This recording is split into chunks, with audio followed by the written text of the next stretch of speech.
Weekly activities and deployment of troops. SWAT team ay binubuo ng 3 team na nagsasagawa ng anti-criminality at anti-terrorism campaign sa araw at gabi.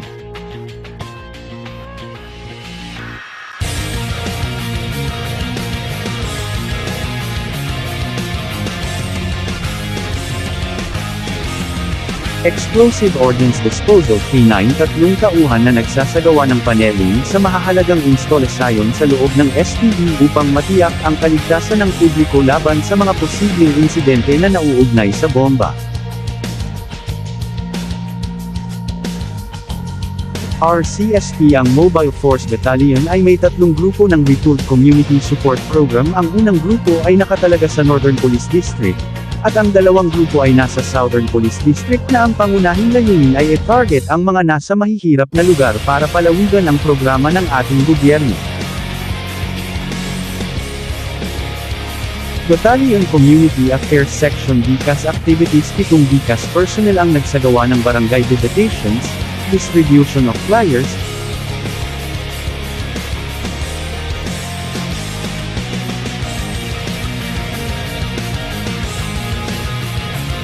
Oplan Bandilo, community outreach, participation of PNP in flag raising ceremonies sa mga eskwelahan at libreng sakay sa mga nasasakupan ng Southern Metro Manila.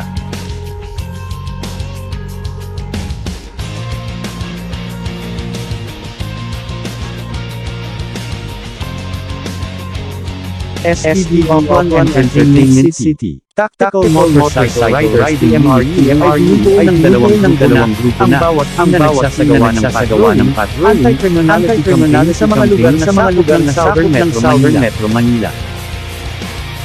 Duty Battle Captain. Nagbigay pang seguridad at pangkaligtasan ng Pangulo ng Pilipinas.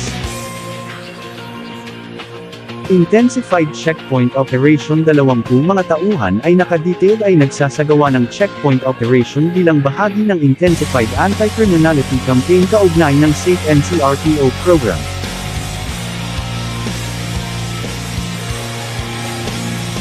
Police Visibility at Skyway na IACS, 18 DMFD personnel ang deploy para agresibong ipagpatuloy ang operasyon ng pulisya at ipatupad ang pinaigting na hakbang sa seguridad laban sa mga kriminal na aktibidad sa loob ng SPDAOR, at tiyakin ang kaligtasan at seguridad habang nasa Southern Metro Manila.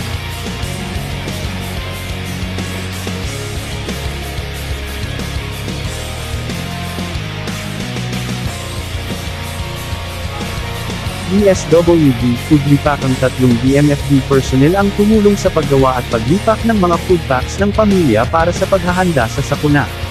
Pagbibigay ng security assistance ni dating Senador Leila de Lima, isang platoon ng CDM contingent ang ipinakalat upang tumugon at maiwasan ang anumang kaguluhang sibil na maaaring mangyari at magbigay ng crowd control operations na nakalagay sa nasabing venue.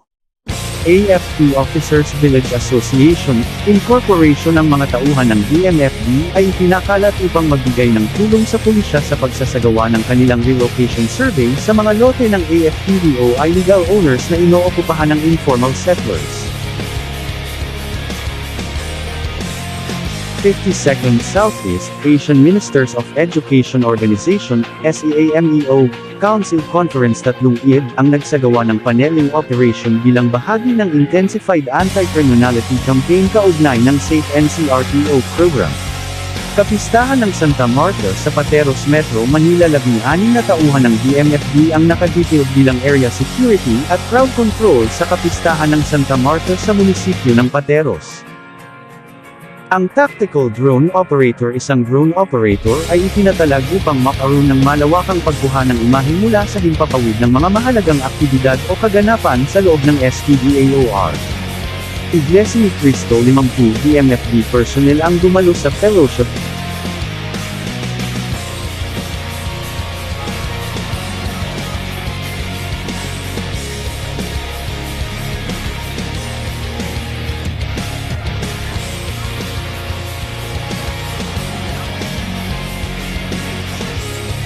Operational accomplishments. Pag-aresto sa 3 most wanted person.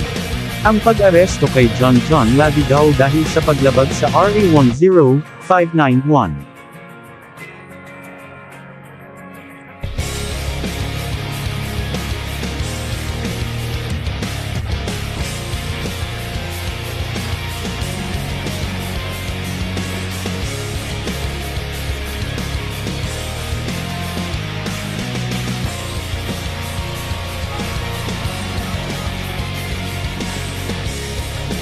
Ang pag-aresto kay Salvador Tagpais dahil sa violation of Comprehensive Dangerous Drug Act of 2002 Section 11 of RA 9165.